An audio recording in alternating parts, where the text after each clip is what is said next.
And that's for the piggies in every US city thinking a seat in the back row is Porsche because of European history. They miss seeing the monocle though, so I be in the front row on days I am making dough.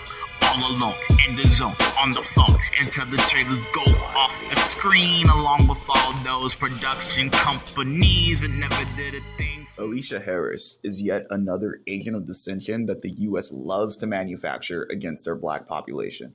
Some government agency associated with the MPAA had to have given her the backing to turn her play, Is God Is, into a studio motion picture brought to the box office by Jeff Bezos, MGM, and may whoever is responsible for that receive as many first-degree burns as this title's various characters. Is God Is buck dancing at its finest, filmed in Louisiana and dropped during a time when the 2026 Shreveport tragedy is still fresh on the newsfeed. The lead actresses in this picture carry license plates that say they are from New York, but they act and dress like my female siblings from LA.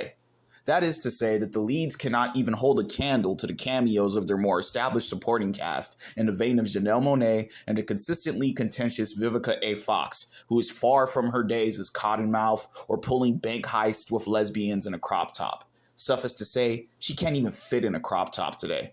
A bloated shell of a could-have-been B-list actress like the rest of the Set It Off cast. This is who audiences are expected to have pity for and believe that her estranged daughters would ride out for? Harris asks too much of her audience when it is simply easier to just write off this entire dysfunctional family as a whole, which is presumably what Harris's handlers would like done to her own ethnic group. Which is why, with a script filled with this much self-hatred, Harris was given the green light to turn her stage play into a motion picture with that Bezos backing. I knew that this was going to be a feminist film. I knew that this was going to be a misandrist film. I'm not surprised to see Sterling K. Brown portray a nondescript patriarch known simply as man when he picked up a role previously as a homosexual, grifting, pedophile pastor in Honk for Jesus Save Your Soul. But I am thrown at how dedicated FBAs are to their own self-destruction. Is God Is well-funded self-destruction, where the only action scenes featured the idea of the U.S. black family going up in flames, and those deemed patriarchs being disrespected in ways no other ethnicity or leg of the African diaspora are subject to or expected to endure. Given that the U.S. black experience does tend to have my ethnic and national group engage in a rite of passage dubbed by other Native Americans as the Trail of Tears, those of us who weren't deemed a part of the civilized white-passing tribes tend to take our Hajj from the metropolises of the U.S. into the Deep South. I love a good road trip, and I did appreciate the locations this film was shot in. Notably some of my favorite states, from New York to Louisiana and VA all the way down to Mississippi. And even though Janelle Monáe has been utilized as a tool against the U.S. black family structure for years, I do enjoy seeing the gorgeous Missouri native on screen. And even better, her portraying her worst nightmare, a housewife, to a black man. Must have been excruciating for a woman who had Diddy and Tyler Perry for mentors. That's as far as the positives go for Harris's picture.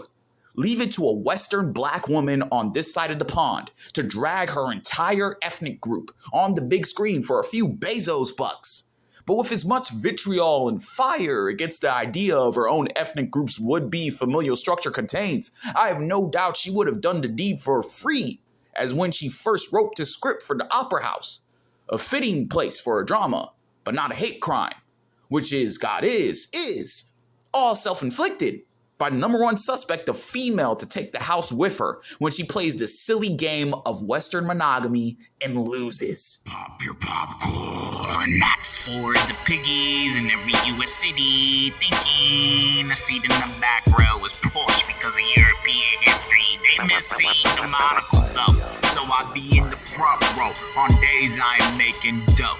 All alone, in the zone, on the phone, until the trailers go off the screen, along with all those production companies that never did a thing for me.